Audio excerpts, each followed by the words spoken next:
Hello everyone. Welcome to our new course on Deepseek AI models. Today we'll explore what makes Deepseek a standout in the world of artificial intelligence. I am excited to share insights into its features, evolution, and how it compares to other models in the market. Let's dive in. To start, what exactly is Deepseek? Well, it's an advanced AI model developed by a startup based in Hangzhou, China. One of the most impressive aspects of DeepSeek is that it's completely free, unlimited, and open source. This means that anyone can access it and even contribute to its development. It's powered by DeepSeek V3 model, which researchers claim that it's trained at a remarkably low cost, less than $6 million.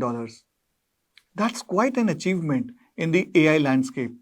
Now let's take a closer look at some of the key features of DeepSeek AI models.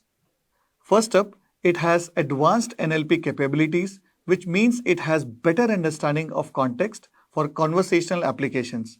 This is crucial for creating more natural interaction with users. Next, we have higher processing speed. DeepSeek provides faster response times for user queries, making it more efficient than many of the existing models. Scalability is another important feature.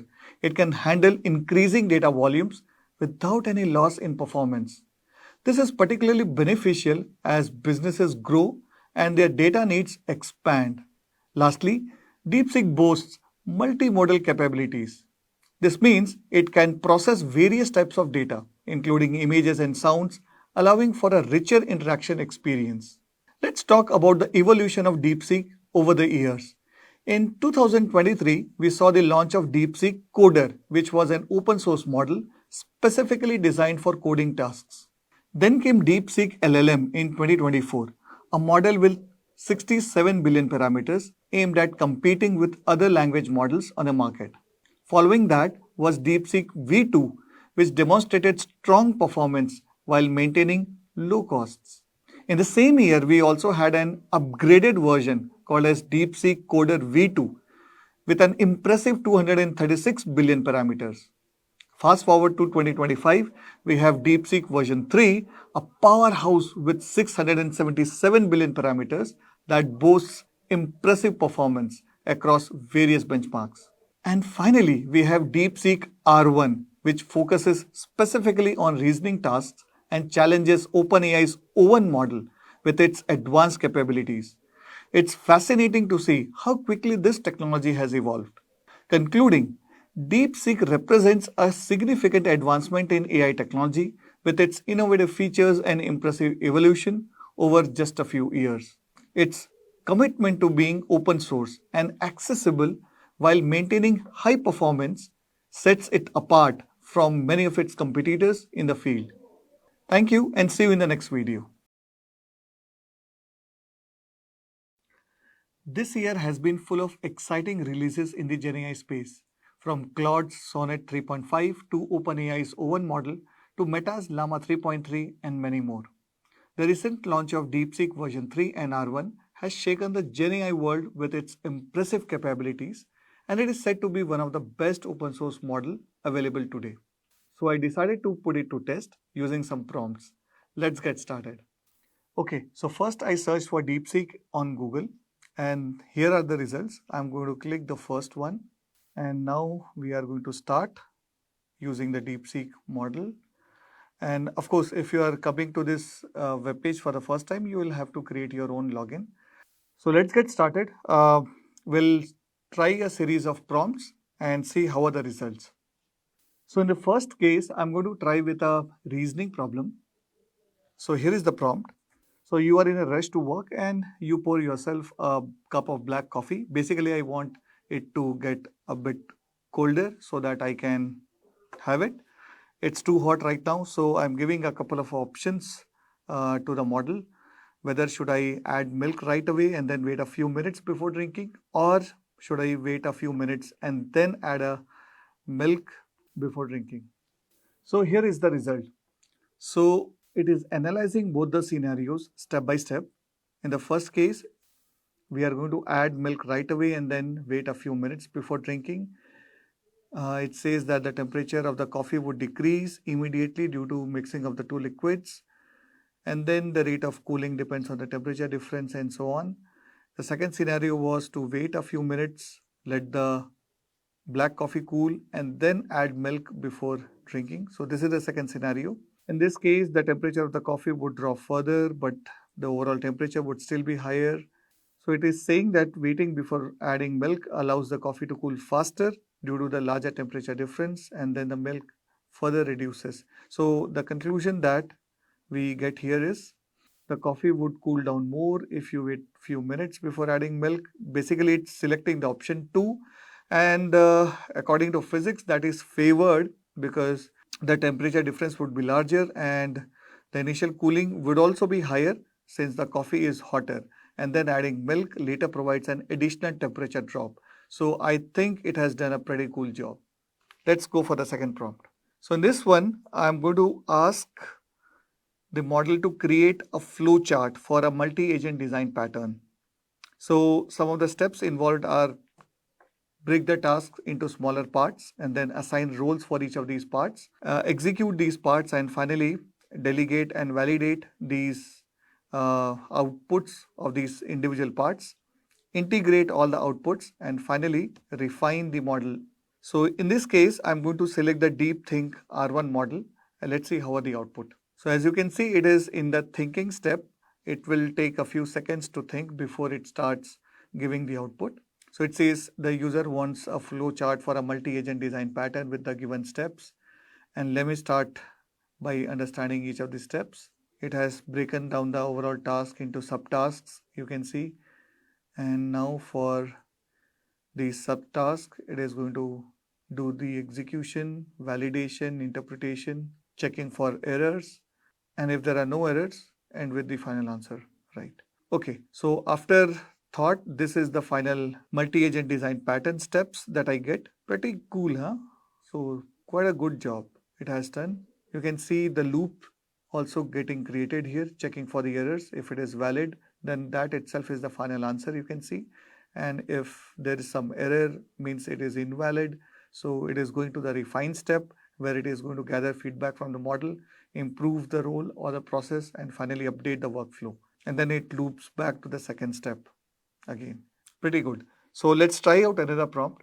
So in this example, I'm going to ask the model to find some grammatical mistakes. So here the prompt, analyze the content below and list down the number of grammatical mistakes in this text. So this is the text. So there are some spelling mistakes, there are some grammatical mistakes. Let's see how it goes. So as you can see, it goes sentence by sentence. So it is going to analyze for the grammatical mistakes first. And it says that the text is quite complex with advanced vocabulary, which might take some time spotting the errors and might be a bit challenging. So existence, it has found to be misspelled. In the next sentence, the subject is shifted. Okay, so the same way it is trying to find out the errors sentence by sentence. You can see very well tasks. And finally, I am able to get the complete summary of the grammatical errors for each sentence. So it has given me the errors, what kind of error it is, and the final correction for each of these errors. So existence was misspelled, underscores should be actually underscore, so it should not be plural until the spelling was again misspelled, and so on. Let's take another prompt. So in this final prompt, I'm going to take a physics problem. A weightless string connects two identical metal balls. The middle of the string is over the edge of a table, and you let go both the balls at the same time. What will happen sooner? The ball one flying off the table or the ball two hitting its side? Let's see what the model thinks. So it says, let's try to figure out this physics problem. There are two identical metal balls connected by, so it's the interpretation of the problem first. And then it is trying to visualize the setup internally. It has figured out that the ball one is hanging over the edge, ball two is on the table. Okay, so it has figured out since both the balls are identical in their masses, it is now going ahead with trying to visualize the forces which are being exerted in each of these two balls. And then it is trying to apply the equations of motion. Pretty good. And then it says ball one needs to move or fall a distance equal to the length of the string that's initially over the edge, and so on. It's reasoning back and forth quite good. And let's go ahead and see the conclusion. You can see that a lot of equations have been tried out here, and during the reasoning it found some mistake in the reasoning as well. So it is checking the setup again, and finally it figured out that the string is massless and the edge is frictionless. So again the tension should be the same throughout the string, and finally applying the Newton's laws again, so on, and after few seconds of thinking it is still thinking. Okay, after a couple of minutes of deep thinking, it has come to a conclusion that both the events would happen simultaneously. And I think physics wise that's correct. So we can see the explanation step by step. It has explained what kind of setup we have, the physics analysis part of it, what all forces are acting on both the balls, and finally the time calculation is also there, the time to completion. So in conclusion, the ball one flying off the table and the ball two hitting the edge occurs at the same time because their motions are symmetrically linked to the string's constraint. Pretty good job, and I think this deep think R1 model is really good in terms of step-by-step thought process, and this kind of deep analysis for physics problem, logical reasoning problems is really good. Thank you and see you in the next video. Hello and welcome back. So now we'll be talking about why DeepSeek is trending in the world of artificial intelligence. We'll explore its impressive performance, cost advantages, and what makes it stand out in a competitive landscape. Let's get started. First, let's dive into the performance of DeepSeek V3.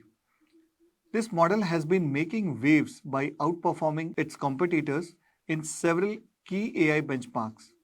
For instance, it has scored an impressive 82.6% on the human eval benchmark, which is higher than models like Gwen 2.5 and Llama 3.1.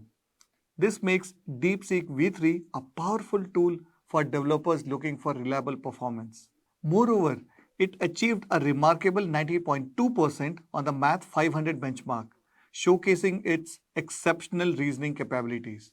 When it comes to tasks in Chinese, DeepSeek also shines with high accuracy rates, 86.5% in C eval and 64.1% in C simple QA, solidifying its position as a leader in AI model for Chinese language tasks. Now let's shift our focus to DeepSeek R1. This model has also made headlines by leading in multiple AI benchmarks and outperforming well-known models like OpenAI's GPT-4o and Claude 3.5. DeepSeek R1 utilizes a mixture of experts architecture with an astounding 671 billion parameters. This design not only enhances efficiency but also maintains superior accuracy across various tasks. For example, it scored an impressive 97.3% in Math 500 and 79.8% in AIME 2024, which highlights its capability in complex problem solving. Additionally, it ranks highly in coding benchmarks, achieving a score of 96.6% in the Code Forces percentile and 65.9 percentile in Live Code Bench. This makes DeepSeek R1 one of the best AI models for code generation and technical problem solving. One of the most compelling aspects of DeepSeek is its cost efficiency. When we look at the training cost of various top AI models, DeepSeek V3 stands out significantly. For instance, while Gemini Ultra cost around $190 million to train and GPT-4 cost about $80 million, DeepSeek V3 was developed at a fraction of that cost, only about $5 million. This remarkable cost advantage allows more developers and researchers to access cutting-edge AI technology without breaking the bank. Another key feature that sets DeepSeek apart is its open source nature. Unlike proprietary models such as GPT-4 and Gemini Ultra, which are locked behind paywalls, DeepSeek V3 is freely accessible to developers and researchers alike. This open source approach fosters collaboration and innovation within the community, allowing users to modify and enhance the model according to their specific needs. Finally, let's touch on user experience. DeepSeek has been designed with user friendliness in mind, making it easy for developers to integrate into their applications without extensive technical hurdles. This focus on usability ensures both seasoned developers and newcomers can leverage DeepSeek's capabilities effectively. So, in conclusion, DeepSeek is not just another AI model, it represents a significant advancement in technology with its impressive performance metrics, cost efficiency, open source accessibility, and user friendly design. Thank you for joining me in this video. See you in the next module. Hello everyone. In this video, we are diving into what makes DeepSeek a true game changer in AI. From its smart architecture to its groundbreaking training methods, DeepSeek is redefining efficiency and performance. Let's break it down. First, let's discuss why DeepSeek is generating so much buzz. It comes down to four key factors. First, smart hardware optimization allows it to run efficiently without needing massive computing resources. Second, focused training techniques ensure that the model learns exactly what it needs to excel in specific tasks. Third, comprehensive innovations in design enhance speed and reduce costs. And finally, its use of reinforcement learning improves efficiency and adaptability compared to traditional methods. So, this combination is why DeepSeek is capturing attention globally. There are two variants of the DeepSeek R1 model. First is the DeepSeek R10, which is a pure reinforcement learning model. It learns solely through a trial and error, receiving rewards for correct actions. This makes it incredibly flexible for dynamic tasks where predefined examples might not be sufficient. Think of it as training as an athlete through practice rather than just reading playbooks. The second variant is the DeepSeek R1 model. This model employs a hybrid training approach, combining the supervised fine tuning with reinforcement learning. The SFT phase starts by teaching the model using high quality examples, especially for long reasoning tasks. Then the reinforcement learning kicks in, allowing the model to learn from its own experiences and refine its skills over time. This blend ensures that the DeepSeek R1 model is not only accurate but also adaptable to new challenges. DeepSeek R1 follows the general recipe. The R1 model uses DeepSeek V3 model as the base model, which then goes through a supervised fine tuning and followed by preference tuning using reinforcement learning step. Let's unpack how DeepSeek R1 model is actually built. The recipe has three key steps. So the step one is supervised fine tuning, in which we start with the DeepSeek V3 model as the base model. We feed it long chain of thought examples, some sort of detailed reasoning scenarios to build foundational skills. In the step two, we create an interim model. In this step, we train a smaller, specialized model focused purely on reasoning. This acts as a coach for the final model.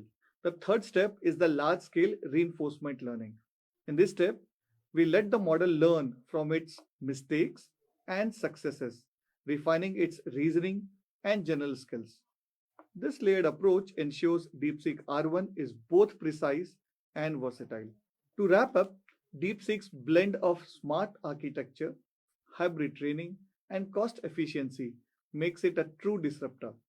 Whether it's a hybrid R1 or the reinforcement only R10, these models show how innovation doesn't need massive budgets, just a clever design. Thanks for tuning in. Let's continue the learning in the next video. See you there. So let's have a look into the details of the architecture of the DeepSeek R1 model and how it was actually trained.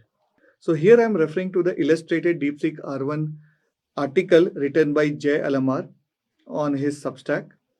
So you can just Google the name and you will get this result.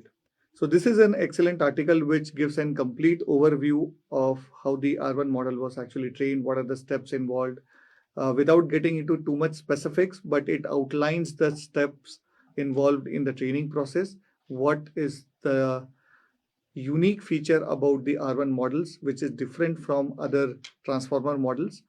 Okay, so let's get started. So in this article, he has discussed about how LLMs are trained in general, followed by the DeepSeek R1 training recipe, and then what are the three steps which were involved, and within these three steps, what exactly was done different in the R1 model training. So it's all there. And finally, a high level idea about the architecture, the transformer blocks, how they are stacked, how many transformer blocks are used, and what is the model dimensionality, and so on. So let's see quickly, in general, how are large language models trained. So you would be knowing that these large language models are usually trained on a unsupervised learning task with the end objective to predict the next word.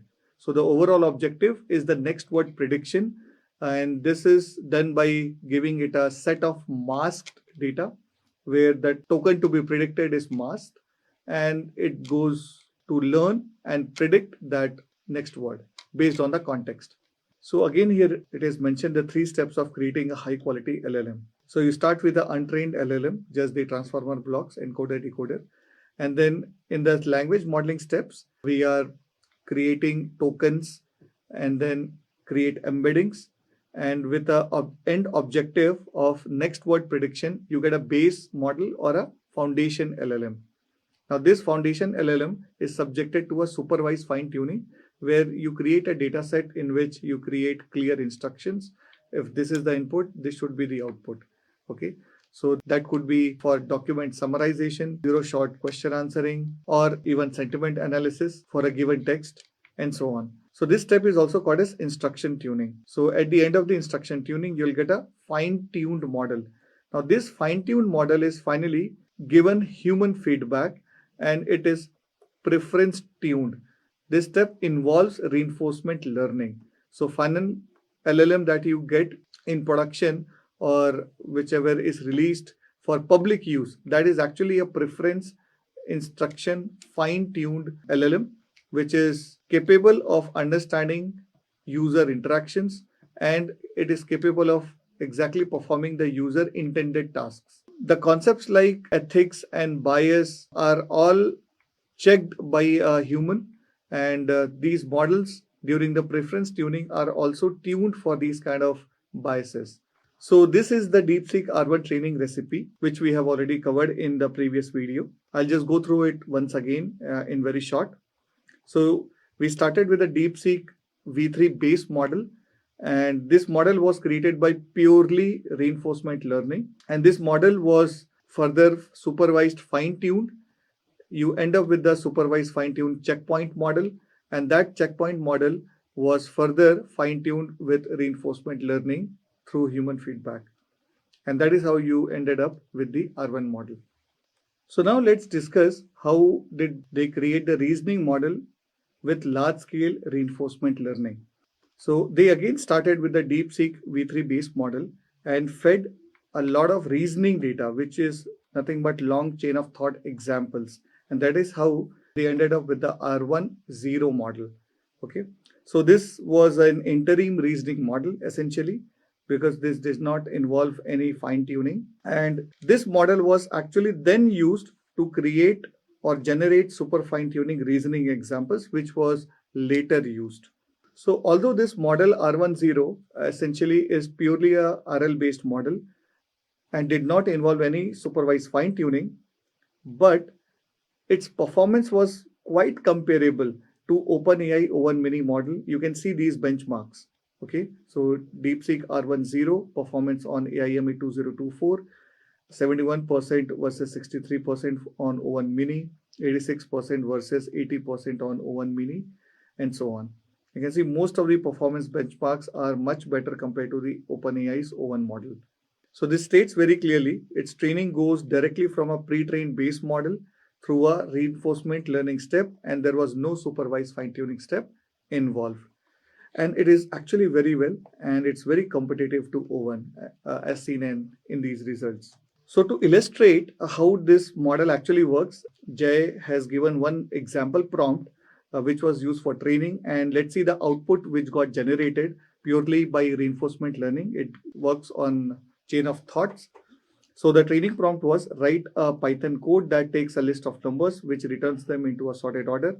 but also adds 42 at the start. So the model generated 4 possible solutions one by one. You can see this is completely absurd. So this was the first result, which is not even related to the actual code. It's not even a code. And then at least in the next iteration, it produces a code, but this is also not very sensible. In this step, it was actually able to generate a code which is also able to pass the unit tests. So let's see the results there. Yeah, so here are the results. The first output was not even a code, you can see. The second output is not even Python code, although it's still a code. So it just gives a chain of thought. Am I writing a code? No. Then it starts actually writing a Python code. And then you can see it gave some dummy code which did not pass the unit test because it was not actually solving the problem which was asked for. Okay. And finally, in the fourth iteration, it was able to generate a valid Python code which passed the unit test. Fantastic. This is all purely based on its self-reasoning capabilities.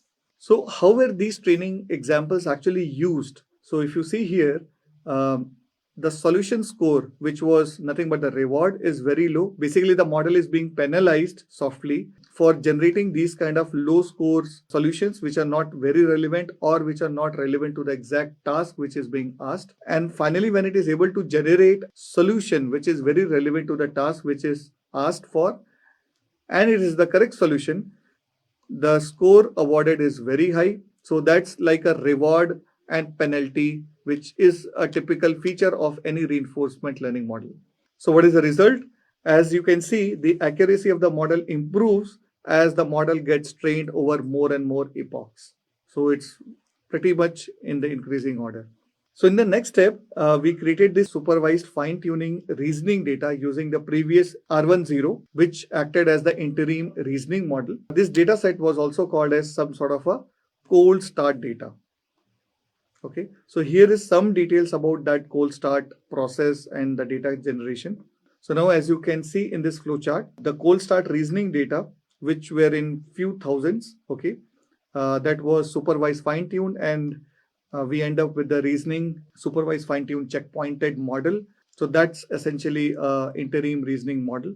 Now this supervised fine-tuned model, which was the interim reasoning model, that itself was used to create few millions of training examples that was later on used for the reinforcement learning step. You can see it is mentioned here. The data set initially in the supervised fine-tuning step might be in few thousands, but that was later on used to create around 600,000 examples.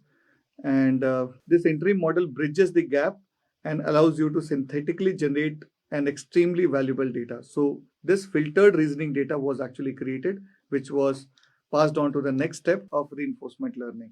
So this is a quick sneak peek into how did the instruction data look like, that small sample on which the interim model reasoning model was created. You can see the instruction given as what are LLMs, and the expected output was given.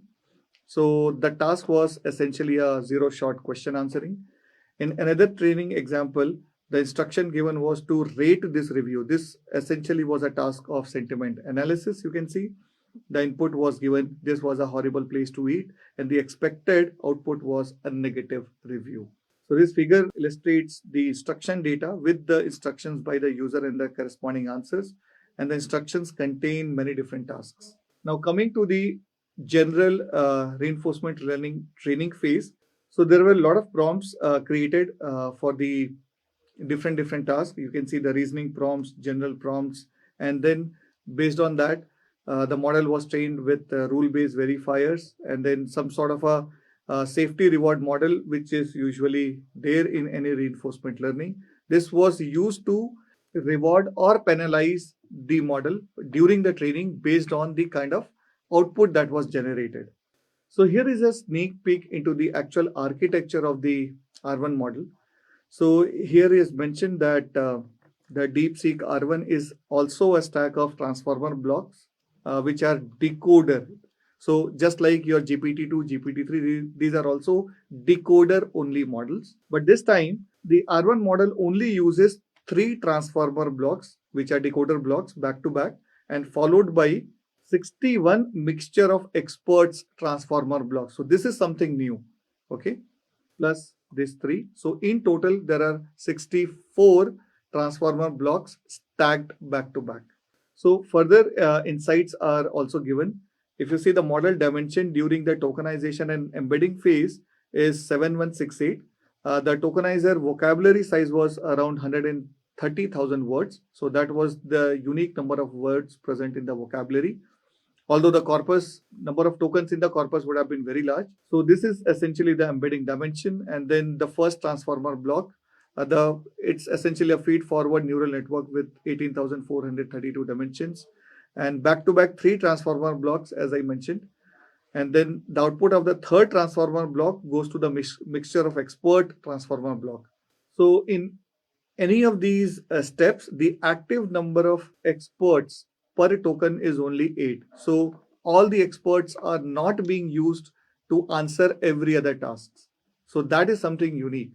This means that the model is only using few billion parameters out of all the 670 billion parameters.